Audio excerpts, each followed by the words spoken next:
ज्ञान ही सुख है, अज्ञानता ही दुख है। तो अज्ञानता के कारण लोग दुखी रहते हैं। अब ज्ञान है, जैसे डॉक्टरी विद्या प्राप्त कर लिए, डॉक्टर हो गया। अब लोगों का दुख दूर करेंगे, उनको बहुत कुछ मिलेगा।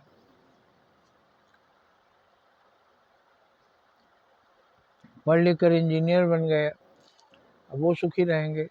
तो अज्ञानता ही दुख का कारण है। इसलिए सबसे पहले अगर दुनिया से भूखमरी मिटानी है, गरीबी मिटानी है, तो लोगों को विज्ञान दीजिए। लोगों को प्राचीन भारत में शिक्षा और दवा मुफ्त दी जाती थी, वही व्यवस्था आज भी कर देना चाहिए। शिक्षा तो कम से कम सबको फ्री कर देना चाहिए।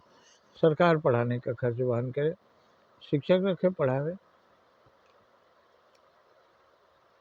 जो अपने प्रजा से टैक्स वसूलते हैं, आप उससे शिक्षा दीजिए।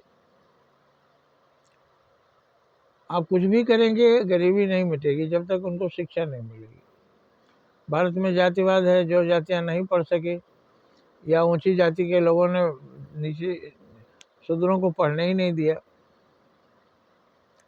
तो वो गरीब है। हालांकि ब्राह्मण क्षत्रिय वैश्य शूद्र 4 भाई थे, और ये जो शूद्र बताया गया जिसको बाहर गांव से रखा गया, वो शूद्र तो अपराधी थे। जैसे समाज से अलग रखा जाता है, बदमाशों को जेल में रखा जाता है, उसी तरह से वो एक खुला जेल था। गांव से बाहर की बस्ती, हरिजन बस्ती। हरिजन बस्ती पहले शूद्र बस्ती कहलाती थी, वो अपराधी लोग वहां थे। तो सभी सरकारों को, सभी धर्मों को शिक्षा पर ध्यान देना चाहिए। आप कितनी मदद करेंगे? समझदार आदमी बोलता है हमको मदद नहीं चाहिए, हमको आशीर्वाद दीजिए जिससे हम अपनी तकलीफ खुद दूर कर सकें। तो यही आशीर्वाद है। अगर शिक्षा का आशीर्वाद किसी व्यक्ति को मिल जाए, किसी बच्चे को उच्च शिक्षा मिल जाए, फिर उसके बारे में क्या सोचना?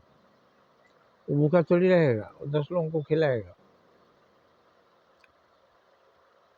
इसीलिए सरकारों को चाहिए, और कुछ मत दो, अज्ञानता को मिटा दो, शिक्षा प्रदान करो, शिक्षित बना दो अपनी प्रजा को, और तुम्हारा बाकी कुछ भी काम वो स्वयं कर लें। लेकिन पहली प्राथमिकता शिक्षा पर होनी चाहिए। जो बच्चे देश में हैं वो सभी पढ़ लिख कर बड़े बने, जितना दूर तक वो पढ़ सके उनको पढ़ने की सुविधा देनी चाहिए। खर्च सरकार वहन करे। उसी तरह से दवाओं के बारे में भी